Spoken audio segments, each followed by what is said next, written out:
Hey everybody, Eldred Walker here, eXp Realty, and as promised, you can see why I got my reading glasses on here because I've got notes that I've taken that I want. There's some points that I want to touch on, and I promised I was going to talk a little bit about coaching and coaching versus accountability because they can be different things, and whether or not in your entrepreneurship, but specifically in your real estate career, do you need coaching? Does coaching work? Why do coaching? Different things like that. And so I guess to just jump right into it, I can talk about some of my own journeys. I have, I've been selling real estate now for over 36 years, and particularly in the beginning stages, I got coaching. I've coached with different people. I've also been a coach for a couple of different organizations, plus doing my own thing.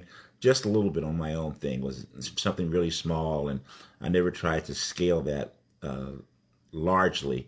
But here's one of the things when people ask me about coaching, and people talk about the money and what does it cost, and this, that, and the other. And you have to, first of all, do some honest assessments of yourself before you actually really go into coaching. Take these off for a minute. And what I mean by that is you have to honestly ask yourself, are you coachable? Are you coachable? Meaning this, like if you're a former athlete or something like that, where you had someone that really coaching or mentoring you hands on through something that, and I use sports, coaching a lot as an analogy, but you have to be open to the coaching. If you're not open to the coaching, you're not going to do the things that the coach tells you to do, what the coach wants you to do, what the coach is saying that's going to help you. So you've got to, first of all, right here mentally, be ready for a coach. Okay?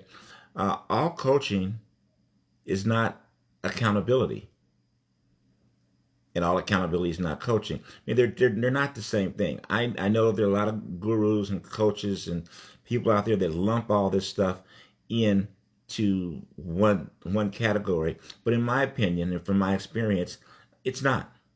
It's not. And we're going to talk about a couple of things that are differences, and we're going to talk about some of the things that you actually need. So I also a firm believer that as you go through your journey, what you need kind of changes. Let's so talk about myself, for instance. When I first got coaching and I was in the business, I really had no clue how to run a business, no clue about numbers, no clue about any of that sort of stuff. So initially, I got into I got into two programs.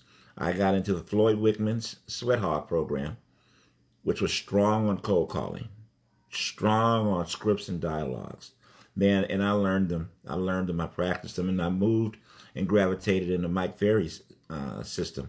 And when I got into Mike Ferry's system, I actually was able to coach with Mike directly for almost a year. For basically it was 12 months, and then he changed his structure of his program. And when he changed his structure, it was a little bit out of budget for me at that point. I mean, we're talking in the 90s, early, well, maybe 89, I think now.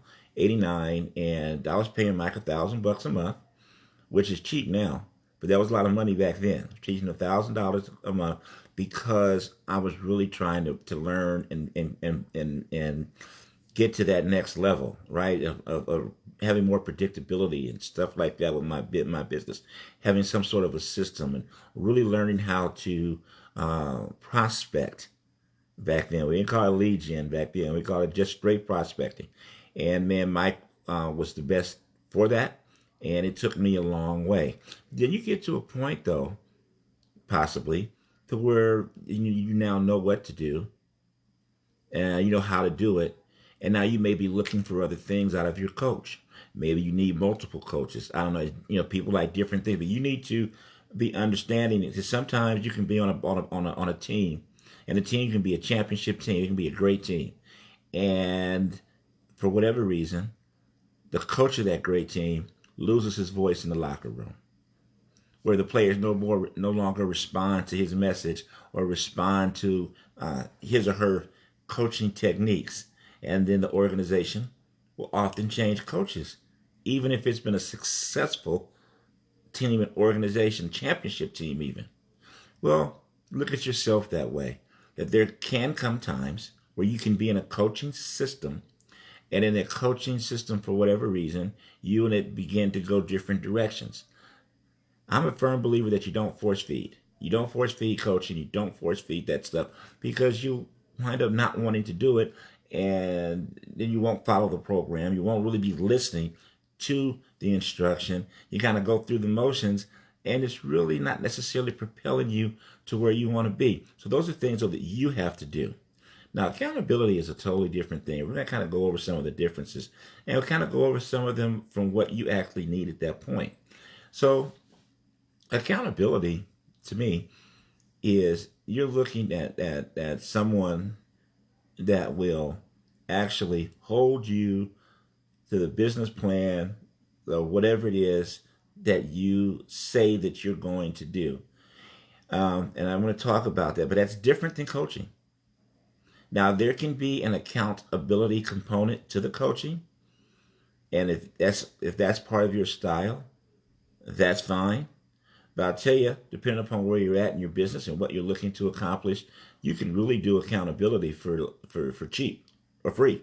And we'll talk about that as well. But let me put my glasses back on and go back to my notes so I don't just ramble all night here on coaching. So let's talk about role focus, on the difference between coaching and accountability partner. So, for a coach, it's really an expert or a professional, someone that's going to guide you, teach you techniques, hopefully develop skills, your scripts, your dialogues, whatever it is, things to help you improve your skill set and your technique.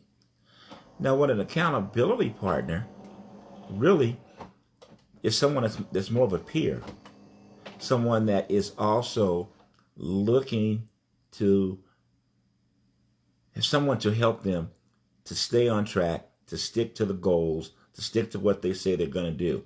And there's different levels of accountability partners. Like, I have an accountability partner right now, and we're more low level on our accountability.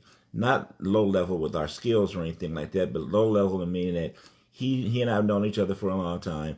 He's been in business for a long time, and we basically do text messages 5 days a week, and we discuss what we're going to do, and if we didn't do it, why, and what we're going to do next. And it's a lower level of accountability, because we're probably at this point past the stage of beating each other the head over it, right? But then you can have accountability partners, which I had early in my career. We had like 4, 5, 6 people sometime. Man, we would get on the phone at a certain time in the morning, and we'd have a challenge. Like, one time our challenge was, if you didn't make an appointment, you didn't get to sit in the chair that day. Before you could sit in a chair, you had to stand up, make your calls, do everything you were going to do in the office standing until you actually made a physical appointment. And you had to write that appointment down, it had to be in your appointment book, and you had to kind of verify it with the group. And that's done in a buddy system. Also, if you were late, anybody that was late had to put in $5, and at the end of the week, the pot was divvied out, and there's different things like that you can do. But an accountability partner specifically is going to hold you to task. Now, let's say skill development versus, say, like action taking, right? Well, your coaches are going to place their emphasis again on your knowledge, skills, your mindset, right? I think that's a big deal. Negotiation techniques, what you need to do to possibly even move through the parts of closing deals. Do you have an assistant? If you do have an assistant, how much do you pay them? How much do you compensate them, I should say? How are they compensated? What duties should they be doing? A coach is going to help you with your overall plan. That accountability partner, again, after you've got those plans set up, is really going to hold you, and you hold them, more to the line that you're doing what you say you're going to do. And whatever it is your goals are, whatever it is for your business, you're going to do that. Structure and formality. So your coach, they're definitely going to have set sessions. They're going to be at a certain time. They're going to be a certain many times a month. You're going to go through that, and you're going to pay for it. professional coach, you're going to pay for it. With the accountability partner, again, it can be a much less formal arrangement. Now, you can get someone that is just an accountability partner that's kind of like a coach, but the emphasis is on accountability and pay for those services. In most cases, though, I would suggest you can usually find someone in your office. It doesn't have to be even a person that is in your same company.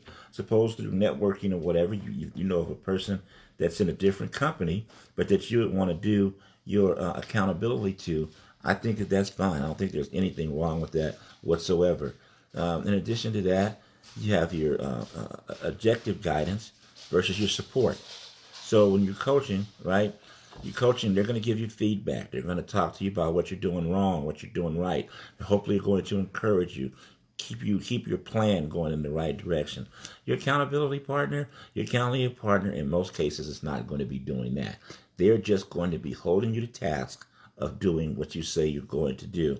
So, needless to say, for a cost and investment factor, your coaching cost is going to vary. It's going to vary for what you're looking for. And there's all kind of plans, and the cost is the cost ranges from a little to a lot. So you have to fit into your budget and your needs as far as your coaching goes. On the accountability really should cost you little of nothing. But I can tell you that sometimes, particularly when you're first starting, or maybe you're in a little bit of a slump, and things aren't quite working the way you want them to work, but you really know what you're supposed to do.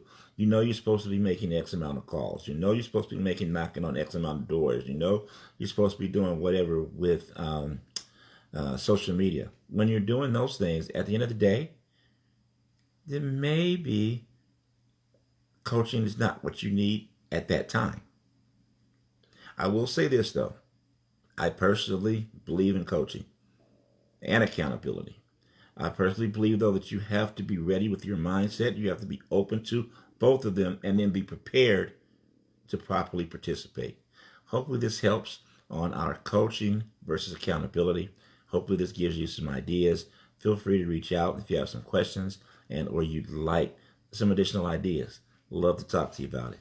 God bless, and remember, no matter what you're going through in life, it's just a temporary condition because things change, and it truly is a great life.